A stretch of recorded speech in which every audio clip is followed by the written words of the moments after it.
En la historia de las civilizaciones hay recuperaciones, claro, pero pocas son tan espectaculares como la del antiguo Egipto.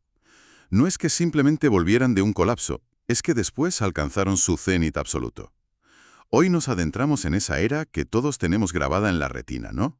La de los templos colosales, el oro deslumbrante y un poder imperial que se extendía, bueno, más allá de lo imaginable. Exacto.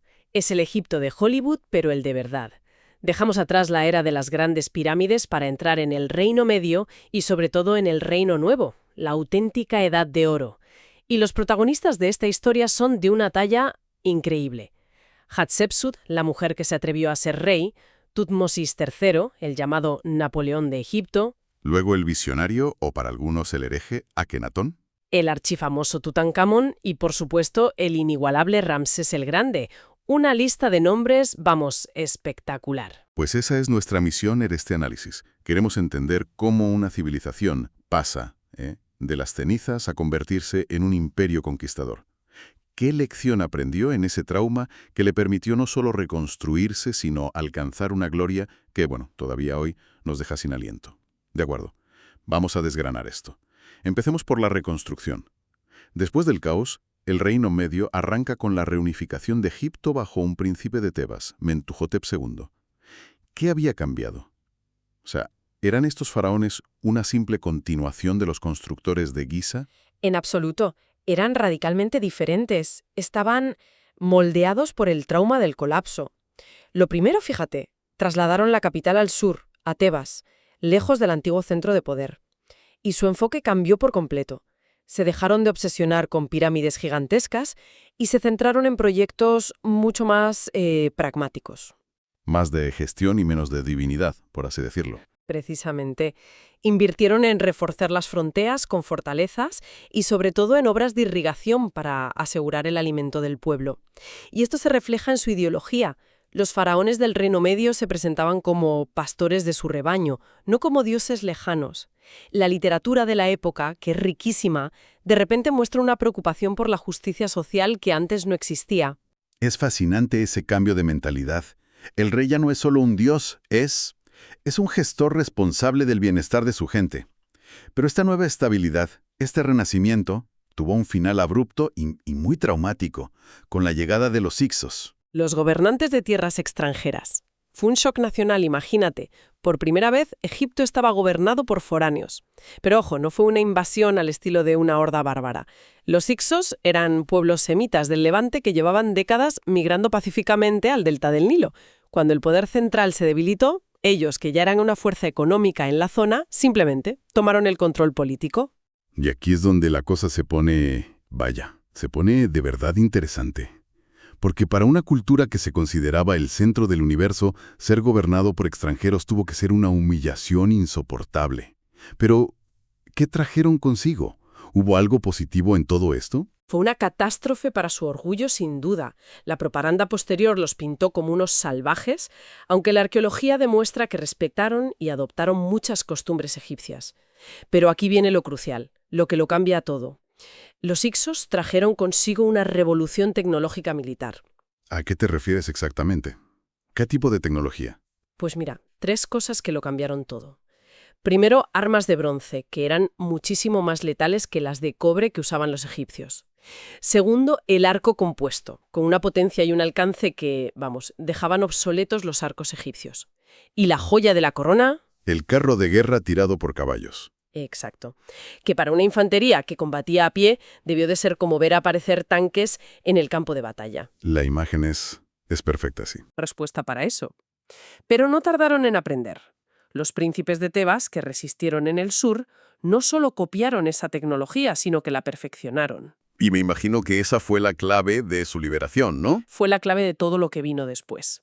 El faraón, Ahmose I, usó un ejército rehecho a imagen y semejanza del de sus enemigos para expulsarlos. Pero la lección más profunda no fue la tecnológica, fue ideológica. Aprendieron que los desiertos ya no eran una barrera infranqueable. El aislamiento no garantizaba la seguridad. Es un cambio de mentalidad brutal. Pasan de una política exterior basada en la defensa, en el que no nos vuelva a pasar, a una basada en la dominación, en atacar primero. Y ese es el motor de arranque del Reino Nuevo. La victoria de Ahmose I no solo reunifica Egipto, sino que inaugura una era de expansionismo militar sin precedentes. Por primera vez, Egipto se convierte en un imperio agresivo, que busca crear zonas de amortiguación para proteger su corazón en el Nilo. ¿Y hasta dónde llegaron? ¿Cuál era la extensión de este nuevo imperio? En su apogeo, el imperio egipcio se extendía desde la Cuarta Catarata del Nilo, en el actual Sudán, un territorio vital por sus minas de oro, por cierto, Claro, la financiación. hasta el río Éufrates, en la actual Siria. Controlaban una red de estados vasallos que pagaban tributo y juraban lealtad. La guerra se convirtió en una obligación casi divina para el faraón, una forma de mantener el orden cósmico. Y en este nuevo Egipto imperial surge una de las figuras más extraordinarias de toda la historia, Hatshepsut, una mujer que se proclama rey. En una sociedad tan patriarcal, ¿cómo es posible algo así? Fue una combinación de linaje, ambición y una campaña de propaganda absolutamente genial. Era hija de un gran faraón, Tutmosis I, y esposa de su medio hermano, Tutmosis II. Cuando éste murió, el heredero, Tutmosis III, era solo un niño, y ella fue nombrada regente. O sea que ya tenía el pie en la puerta del poder, gobernaba en la sombra. Pero no se conformó con eso. A los pocos años dio un paso sin precedentes. Se autoproclamó faraón. No reina, sino faraón, con mayúsculas. Asumió todos los títulos, el estatus divino y, en las representaciones oficiales, se la muestra con cuerpo masculino y la barba postiza ceremonial. Es un movimiento de una audacia increíble. Pero, ¿cómo lo justificó? ¿Cómo convenció a la élite, a los sacerdotes, al ejército, de que aceptaran a una mujer como su dios viviente? Aquí es donde entra la propaganda. No apeló a la ley terrenal, que no le favorecía, sino directamente a la divina. En los relieves de su magnífico templo funerario de Deir el-Bahari, esa maravilla excavada en la roca que parece fundirse con el acantilado, narró una historia asombrosa. Se saltó a toda la clase sacerdotal y dijo, mi jefe es el dios supremo. Exacto. Según su versión oficial, el dios Amón había visitado a su madre, tomando la forma de su padre. Por lo tanto, ella no era simplemente la hija del faraón, era la hija carnal del dios más poderoso. Tenía una legitimidad incontestable. Su reinado, además, fue una época de paz y prosperidad, centrado en la construcción y el comercio, como su famosa expedición a la tierra de Punt. Una historia fascinante con un final muy oscuro. Tras su muerte, su hijastro Tutmosis III, que por fin pudo gobernar, intentó borrarla de la historia. De forma sistemática y brutal. Sus estatuas fueron destrozadas, sus nombres picados de los cartuchos. Hay un debate sobre si fue por venganza personal o un cálculo político para evitar que otras mujeres siguieran su ejemplo. Casi lo consigue, pero la arqueología, afortunadamente, ha podido reconstruir la historia de esta mujer excepcional. Es que la dinastía 18 parece una caja de sorpresas. Primero una mujer que se hace rey, y luego su sucesor, Tutmosis III, se convierta en todo lo contrario, un conquistador implacable, el Napoleón de Egipto. Batalla de Megido, en el actual Israel. Y es la primera batalla de la historia de la que tenemos un relato táctico tan detallado que podría estudiarse en una academia militar hoy. ¿Qué la hizo tan especial? Se enfrentaba a una coalición de príncipes cananeos. Sus generales le aconsejaron tomar una ruta segura para rodear unas montañas. Pero Tutmosis, en un golpe de audacia, eligió un paso estrecho y peligroso que sus enemigos consideraban intransitable para un ejército. Lideró a sus tropas personalmente, consiguió una sorpresa total y una victoria aplastante. Él llevó el imperio a su máxima extensión y creó el primer ejército profesional permanente de Egipto. Cuesta imaginar una figura que rompa más moldes después de Hatshepsut y Tutmosis III. Y sin embargo, el siguiente del que vamos a hablar no usó un ejército para cambiar el mundo, sino una idea. Me refiero a Akenatón, el rey hereje. Posiblemente la figura más extraña y revolucionaria de toda la historia antigua. Lanzó una revolución que sacudió 3000 años de tradición.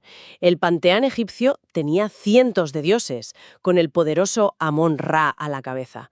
Akenatón dijo: todos son falsos. Solo existe un único dios verdadero, Atón, el disco solar físico, la luz misma. Es que estamos hablando potencialmente de la primera forma de monoteísmo de la historia. La audacia de hacer algo así es casi inconcebible. Y sus acciones fueron igual de radicales. Cambió su propio nombre de Amenhotep Amón está satisfecho, a Akenatón, eficaz para Atón. Cerró los templos de los demás dioses, confiscó sus inmensas riquezas y despidió a sus sacerdotes, que eran, bueno, una de las fuerzas más poderosas del país. Y lo más increíble, abandonó Tebas y construyó de la nada una capital nueva, en medio del desierto, Aketatón. Una revolución total, que también se vio en el arte, ¿no? Las representaciones de ese periodo son únicas, casi extrañas. Se abandonó el estilo rígido e idealizado por un naturalismo casi caricaturesco.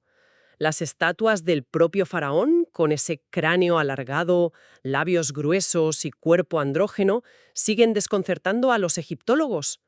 No sabemos si era un retrato realista o una representación simbólica. Lo que sí sabemos es que su revolución no le sobrevivió. Sus sucesores se apresuraron a restaurar el antiguo orden y a borrar su memoria con más saña si cabe que con Hatshepsut. Y aquí llega una ironía increíble. Su sucesor directo es probablemente el faraón más famoso de todos, Tutankamón. Y su fama no tiene nada que ver con lo que hizo en vida. Absolutamente nada. Su reinado fue breve e intranscendente. Subió al trono con 9 años, murió con 19 y su principal función fue deshacer la revolución de su padre, Akenatón. De hecho, su nombre original era Tutankatón, imagen viviente de Atón, Entonces, ¿por qué es un icono mundial? por un golpe de suerte arqueológico monumental. En 1922, Howard Carter descubrió su tumba en el Valle de los Reyes. Y a diferencia de las demás, que habían sido saqueadas casi por completo en la antigüedad, la suya estaba, bueno, prácticamente intacta. El tesoro tuvo que ser algo inimaginable. No hay palabras. Más de 5.000 objetos abarrotando unas pocas salas, carros de guerra dorados, tronos, joyas. Y en el centro, la momia del joven rey dentro de 3 sarcófagos, el último de oro macizo, de más de 110 kilos, con esa icónica máscara funeraria que todos conocemos. Es una ironía tremenda. El rey más insignificante se convierte en el símbolo eterno de Egipto. Y esto plantea una pregunta abrumadora. Si esto es lo que enterraron con un rey menor que murió joven, ¿qué no contendrían las tumbas de los grandes como Tutmosis III o el que viene ahora? Exacto. La tumba de Tutankamón es solo un pálido reflejo de lo que debieron ser los enterramientos de los gigantes del Reino Nuevo. Y hablando de gigantes, llegamos a Ramsés II, el Grande. Si Tutankamón es famoso por su muerte, Ramsés es la encarnación de la grandeza faraónica en vida. Lo es, a una escala casi sobrehumana. Reinó 66 años, una longevidad asombrosa. Se dice que tuvo más de 100 hijos. Fue un guerrero formidable y, por encima de todo, un constructor compulsivo, un hombre cuya propaganda en piedra ha llegado hasta nosotros con una fuerza arrolladora. Su batalla más famosa es Kadesh, contra el otro gran imperio de la época, los hititas. Sí, y es un caso de estudio perfecto sobre propaganda. Ramsés la hizo grabar en las paredes de todos sus templos, narrando una victoria heroica en la que él solo, abandonado por sus tropas, se enfrenta a miles de carros enemigos y los subvence con la ayuda del dios Amón. Suena un poco a película de acción.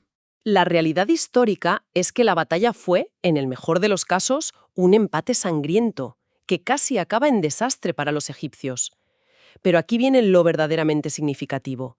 Después de la batalla, Ramsés y el rey hitita negociaron y firmaron el primer tratado de paz internacional del que tenemos constancia. Entonces, la gran lección de Ramsés no es solo su poderío militar, que quizá exageró, sino su pragmatismo. Es el paso de la propaganda de guerra a la diplomacia real. Quizá el verdadero poder era saber cuándo dejar de luchar. Es una forma excelente de verlo. Y es increíble pensar que podemos leer ese tratado hoy, 3.000 años después. No es un mito, es un documento legal entre dos superpotencias. Y como constructor, su legado es simplemente abrumador. El templo de Abu Simbel, con esas 4 estatuas colosales de sí mismo talladas en la roca. La sala hipostila del templo de Karnak, un bosque de 134 columnas gigantescas donde cabría la catedral de Notre Dame. Su ambición era la eternidad. Y lo consiguió. La mayor ironía es que a pesar de toda esa grandeza mítica, podemos verle la cara. Su momia sobrevivió y se puede estar frente a frente con el rostro de Ramsés el Grande en el Museo del Cairo. Es uno de los momentos más impactantes que se pueden vivir en un museo. Estás mirando el rostro real de un hombre que gobernó uno de los mayores imperios del mundo hace más de 3000 milenios. Entonces, si conectamos todas las piezas, el Reino Nuevo es Egipto en su máximo esplendor. Rico, imperial y culturalmente dominante. Y la cadena de acontecimientos es clara.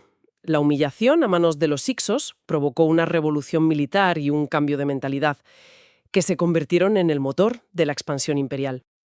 Esa expansión trajo una riqueza sin precedentes que financió la increíble explosión cultural y arquitectónica de faraones ambiciosos, únicos y a veces completamente revolucionarios. Pero incluso las edades de oro terminan. Y en nuestro próximo análisis veremos cómo este esplendor empieza a decaer.